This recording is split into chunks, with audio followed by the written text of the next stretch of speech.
Na-less yung vibration niya after ng tune up. Ang galing. Ganun pala pagka nagpa-tune up. Galing. Ay, ang sarap ng takbo. Shit. Kainis. Sana ganda pa naman bukas sa pagbiyahe namin papuntang Cavite.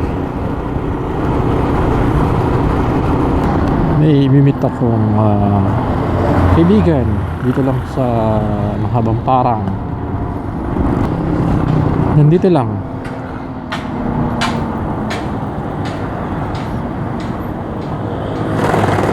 Oh yeah.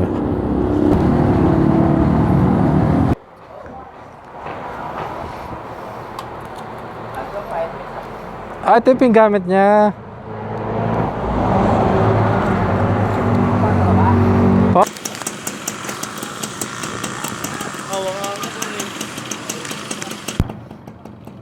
Kaway ka na. Recording na yan.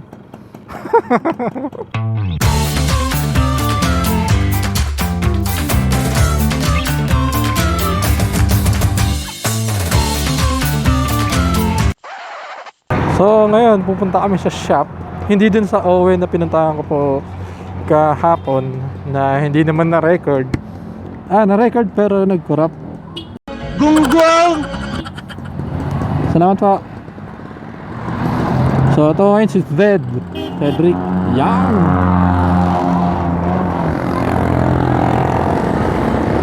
Hoy, mausok Cedric yung motor mo. Mukhang luma kasing modelo. So baka ginagamitan pa ito ng tuti. Pero in fairness, ang ganda ng windshield. Windshield. Side mirror niya. Ayos. At still running po. So ngayon, sana makabawi tayo ngayon sa vlog. So Cedric ang magli-lead papunta dun sa shop na pupuntahan namin para bumili ng battery. Tapos talagang pasabi ko pa naman chill rides lang sana. Pero ibang klase rin pala ito magpatakbo si Cedric. Ay, naka brother, convoy tayo. Pero iniwan mo na ako.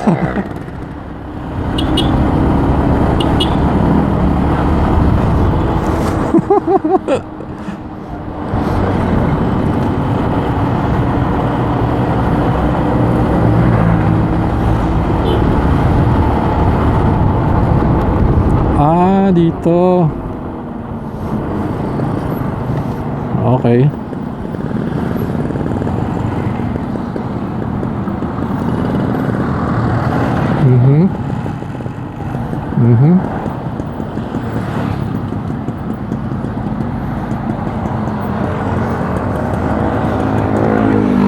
Ganda naman ng busina ng motor mo.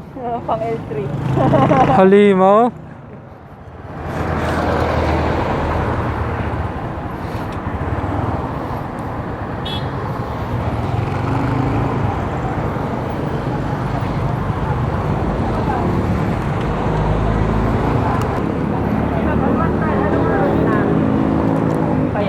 Ha? Anong oras na kaya?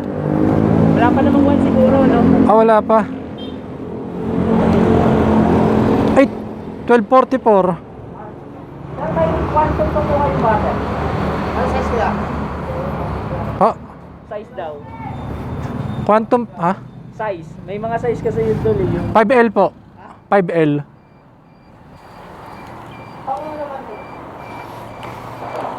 Oh, alaga oh. Tapos ang ganda rin ang alaga ng motor mo kaso old model kaya nakatuti. Oo. Ayun pala po. 1.3. Ayaw ba? Yung ba sa kaibigan mo? Ilang amps ba yun? Kasi yung akin, maliit lang yung tol. Ganun yung kasi laki ng dito. Yan, mahaba yan. Oo nga eh. Ay, buhay! Ang laki ng motor mo eh. 5L. Tama po. Ito, ano...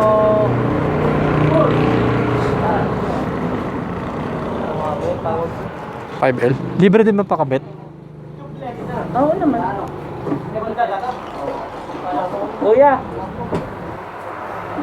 pag binili daw po, libre naman daw yung pakabit.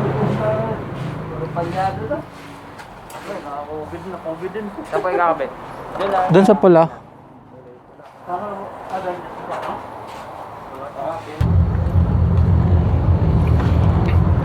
Pero ayos pa lahat ng wiring dito. Oh, ayos pa naman. Pati push start. Kumbaga wala lang talagang baterya. Pero yung Oh, sa baterya. 2 taon ng baterya mo, tagal na nun tol. Hindi lang, 3 taon. O 3 taon. Ah, ano yun siya? Ang suspect Kaya siya. quantum talaga. Quantum din yan luma. Hindi. Ang stock niya pati, yung mini-maintenance pa. Tapos gawa nung tumamba tong motor ko dati, tapos nag-off-road kami sa Tanay. Tumapon siguro yung tubig sa loob ng baterya.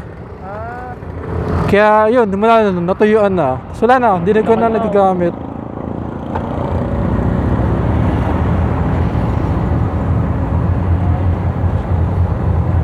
Ay, papatanggal ko yung capacitor. May kinabit akong capacitor dyan eh. Para lang ma-continuous yung supply. Ano total? Ano yung TVS? Ano yung tatak ng motor yan? O Yamaha yan? Hindi, TVS. Talagang tatak. Numero 1 kalaban ni Bajaj. Na? Bajaj sa India. Oh.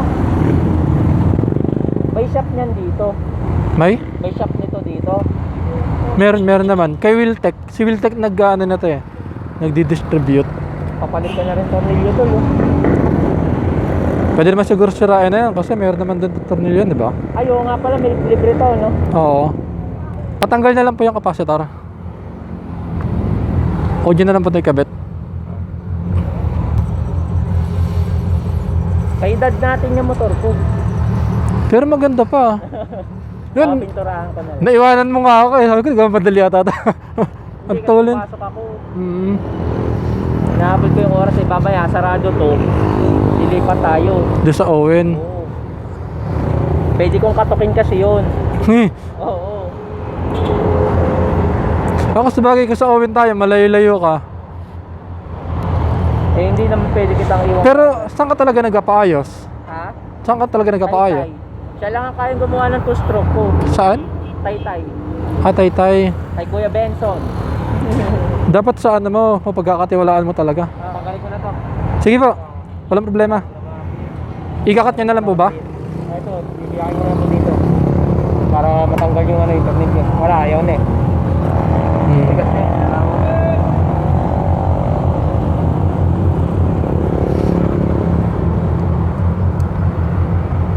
Yan ang fuse mo, no?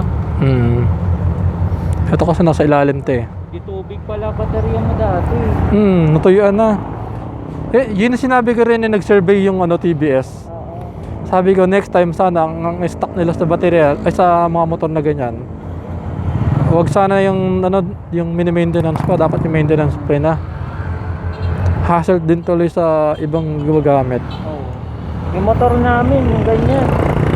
Ano lang daw yan, 1 year lang daw may gamit yung baterya. Eh yung baterya naman na binigay ko sa'yo tol, ano yan? Halos 4 months lang nagamit ni Owen. Doon sa motor niya. Yung may-ari talaga. Siya po kumuha niyan yung motor ko. Kasi nga, tonto siya kasi magkapatid kami ng motor. May itim din siya yan. Kaso nakatambak na lang kasi puro big bike na hawak mo. Ah, Mas pulis na siya ngayon. Dito sa atin wala na halos gumagawa ng 2-stroke. Kaya naghanap talaga ako. 2-stroke, bali ilang cc yan? 110. Pero One- hanggang 140 to 150 ang takbo. Ah, grabe. Hindi. Ah. Maximum ko yata 90 lang. Pero Yung ano? kanina kong takbo, segunda ko pa lang yun. Hindi pa ako kumakambing. Anong sprocket combination yan? Hindi ko alam, stock lang lahat yan. Stock sa Wala pa mga... ako napapalitan dyan, stock lang lahat yan. May itutulin pa yan pag nagpalit ka ng sprocket. Pagka kinargahan daw, kaso ayoko. Oo, tama. Ayuuwian pa. Oo, tama. Yun lang. Baka yung motor mo. Yung push start, test.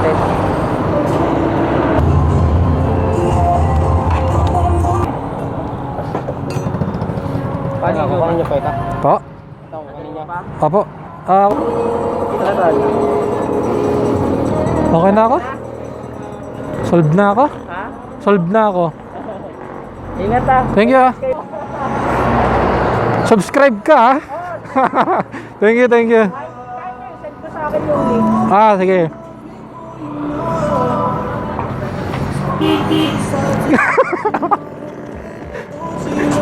Grabe sa basa yun eh. Okay. Back to the business.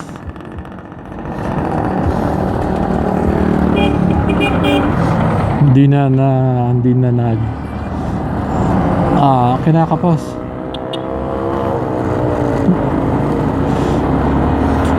So as of today, Saturday,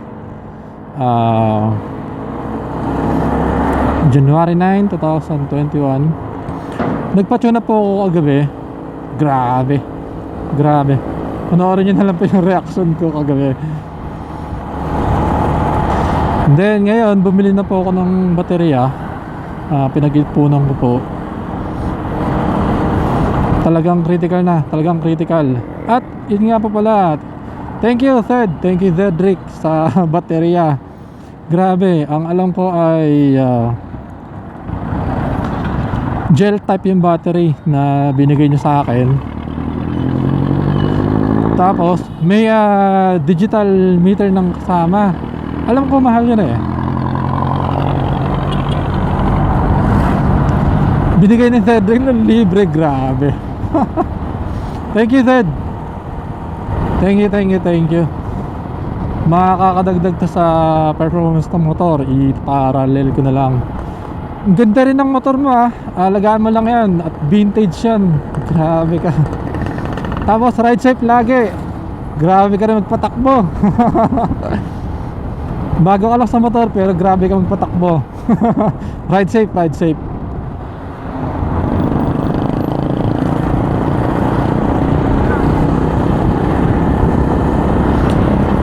Tapos ngayon ang nabili ko po ngayon lang na battery is Quantum.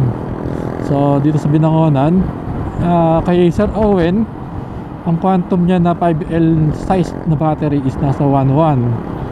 Na 5L may dalawang sizes. So dito sa shop is nasa Quantum 5L size around 1,300. So hindi na po masama. Libre install. So binaklas na po nila yung lumang baterya. Nahirapan din po silang tanggalin yung negative parts ng terminal dahil sa talagang luma na. At hopefully hindi kaagad ma-discharge po tong battery. Sana yung gastos po talaga, yung what you pay for po talaga sa quality ng battery is ma-meet po natin.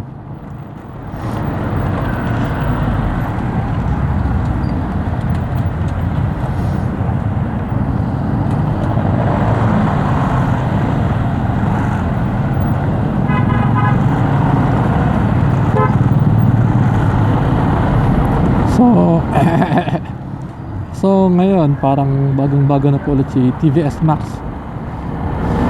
New change oil. Bagong tune up for the first time in few years. Tapos bagong battery na rin po na quality quantum battery. At nagkasa yung mataas na klase ng quantum kasi may dalawang sukat nga po ng quantum. Yung isa maliit, parang sa kanila din sa pinagkabitan ko is nasa 1.1 yung price. So yung mataas alam ko pong sure na magkakasya. Yun yung pinresyo nila na 1.3. So nagkasya naman, success. Sa rides na lang, masusubukan natin siya ng gabi kung tatagal talaga o mag-blink. Kung tatagal pa ba siya o i-drain niya ulit yung motor.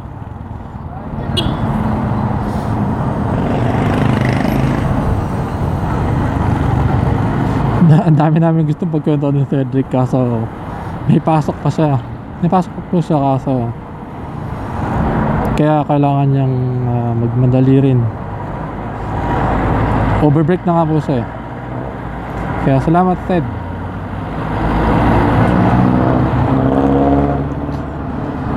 Huwag mo kakalimutan mag-subscribe, like, at comment. Tapos pakashare na rin sa mga kaibigan natin.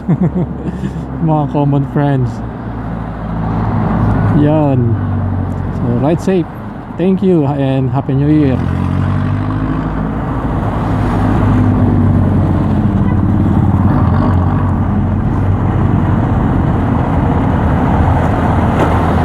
So kagandahan po ng maintenance free na battery, hindi na po katulad ng dati na nag-aalala pa ako na pag humiga yung motor may matatapon na tubig. So ngayon is maintenance free na.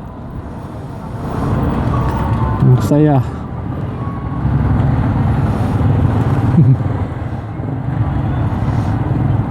Tapos text ko ngayon siguro kung magawa po malinisan ng contact yung push start